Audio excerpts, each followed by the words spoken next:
Hey guys, welcome to the channel. Today I'll show you how to control your Spotify playback using voice assistants like Siri, Google or even Alexa. Let's get started.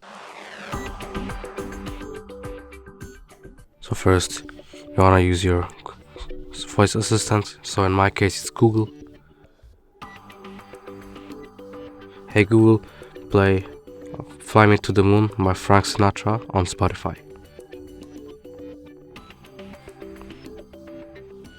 Here as you can see, open Spotify, and as you can see, here it's playing the song that I wanted it to play. You can also use it in another way. Hey Google, skip the song.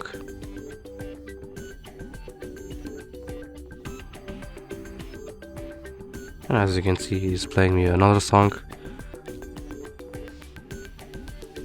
You can ask Google to do many things, or even Siri, and basically that is it.